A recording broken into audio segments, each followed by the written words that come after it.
All right, picture this. It's the middle of World War II. You've got an empire, right? And it's on the ropes. Big time. Meanwhile, its most valuable colony is demanding its freedom. So, what do? What kind of offer do you make? Well, that desperate gamble is exactly what we're talking about today. The Cripps Mission. It was this incredibly high-stakes diplomatic play sent all the way from a London under siege to a very, very restless Delhi. Yeah, let's just get right to the heart of it. I mean, put yourself in their shoes for a second. Imagine you're this massive empire, and you're fighting for your very survival. You absolutely need soldiers, you need resources, and you need them from a colony that's been screaming for its own freedom for decades. So how in the world do you convince them to help you now? That was the razor's edge Britain was trying to walk back in 1942. Okay, so to really get Britain's answer, and believe me, to understand why it was just packed with so much tension, we've got to zoom out a bit. Because this whole thing wasn't just about India. Nope, it was all happening smack in the middle of a world that was literally on fire. You see, by 1942, the war, well, it was going pretty badly for the Allies. I mean, you had Nazi Germany basically running Europe, and over in Asia, the Japanese Empire was just relentlessly pushing forward. For Britain, this was a full-blown existential crisis. The pressure was just absolutely crushing.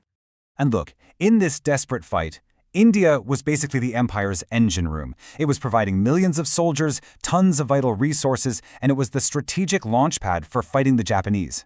So getting India's full, 100% unwavering support, that wasn't just, a nice to have. It was a matter of survival, period. But of course, there was a huge problem. A massive one.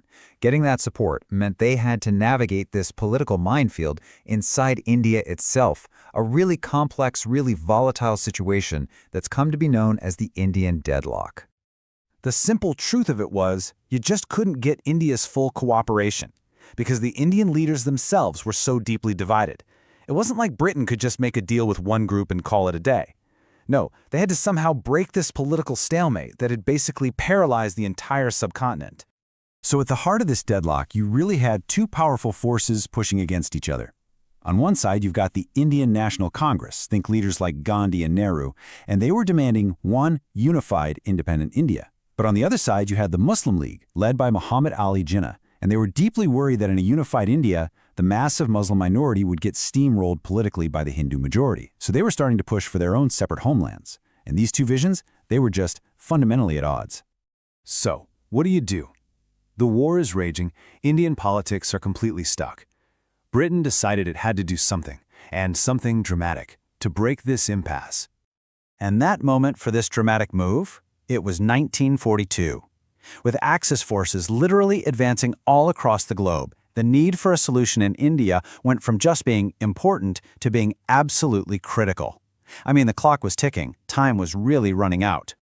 And so, the British government sends in their guy. A senior minister, Sir Stafford Cripps, gets dispatched on this massive mission to India. His job, basically, propose a whole new set of constitutional reforms that could somehow win over the Indian leaders and, most importantly, lock in their support for the war. All right, so what was this supposedly radical new offer? What exactly did Cripps bring to the table to try and finally break this deadlock? Okay, probably the single most crucial point of the entire proposal was the timing. And you've got to get this. This was not an offer for right now. It was a promise for the future, a future that would only begin after the war was won. And the path they laid out to self-rule had some pretty clear steps. Step 1, and this was the big one, win the war. That had to happen first. Only then, step 2, would they hold provincial elections to set up new governments. And then finally, after all of that was done, India would be granted something called dominion status. So what in the world is dominion status? Well, essentially, it meant India would become a self-governing nation. It would be in control of its own internal affairs, kind of like Canada or Australia were at the time. But, and this is a big but, it would still be part of the British Commonwealth. So don't get me wrong, this was a huge step forward, but it wasn't total, complete, capital I independence. But buried inside these proposals was an absolute political bombshell, something nobody really saw coming. Cripps offered something truly radical. Any province in India could choose to just opt out. They could refuse to join the new Indian nation. Now this was a massive concession, and it was aimed squarely at the Muslim League and all their fears about a unified, Hindu-dominated state. So, let's recap the package on the table. You get Dominion status, but after the war. You get new elections, but after the war.